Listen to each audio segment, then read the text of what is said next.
Hello, Emily here from MG Outdoors. Welcome to Chicks and Tits for this Friday. This is Bo. Hey Bo. He's keeping me company today. Em is away on a trip. They've gone to tackle a mountain, which will be cool. So hope they're having a great time and that they got some snow. So I've got Bo here with me. Hey mister. Yeah, so I'm going to have a chat to you today about keeping warm in the cold, because you guys may have noticed that we've all been getting into some mountaineering lately.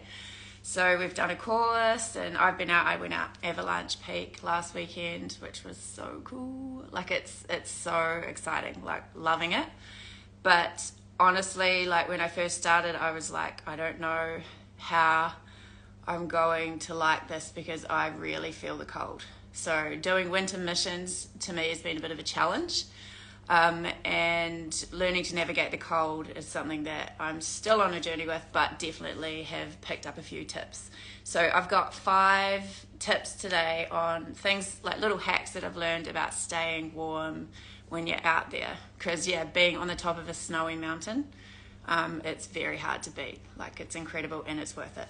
So first thing was using, if you're one of those people like me who gets really cold hands, like mine, they can just go completely numb, using a mitten instead of a glove is a bit of a hack. So that is going to encase obviously your hand a whole lot more. I had a chat to our mountaineering instructor when I was on my course and he recommended it. He was like, use a mitt, like it definitely helps. And then the other thing, if I can find it, is these little hand warmers. So you just open it up, you put it inside your glove, it warms up, and so it helps if your hands have got cold. It's going to bring them back to a good temperature. So the mitts, using a mitt, like they're not as easy to kind of use a mitt, but when you're out there and you can just keep walking and just have this on, it's going to do a great job. So hand warmer and a mitt. Tip 2 is to stay warm is with my feet. Again, like can get really, really cold feet. Use a liner as well underneath your socks. So often you're not going to want like really, really bulky socks in your boots because that's going to like press on your toes and everything. So I've found using like a wool liner, Injinji toe socks, because we always wear the toe socks, that has been a great little hack for me. So I'll wear like this Injinji liner and a Icebreaker wool sock over top, and it really does the job really well. So that's a great tip.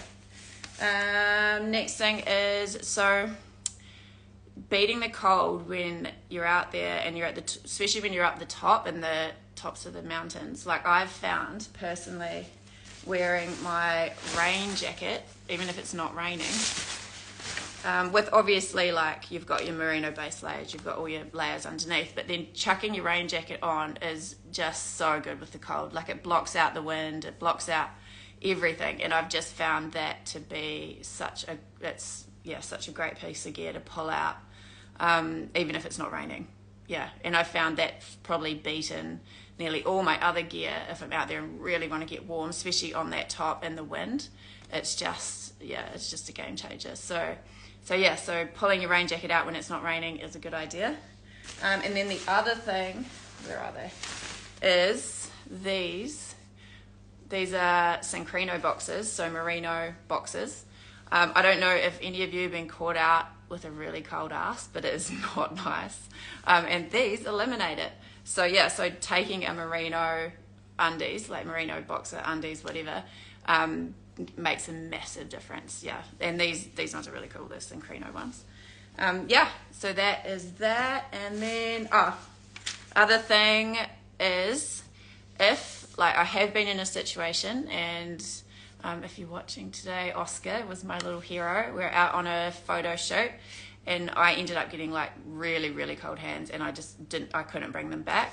And so he pulled out his Jetboil and a Nalgene, and we made a hot water bottle like just within like 5 minutes. It was really windy. Like I don't think you would have got any other cooker going if you didn't have a Jetboil. But it was quite extreme conditions, and he managed to get a hot water bottle made in the Nalgene in like 5 minutes, and I could whack my hands on that and it was just like, oh, heaven.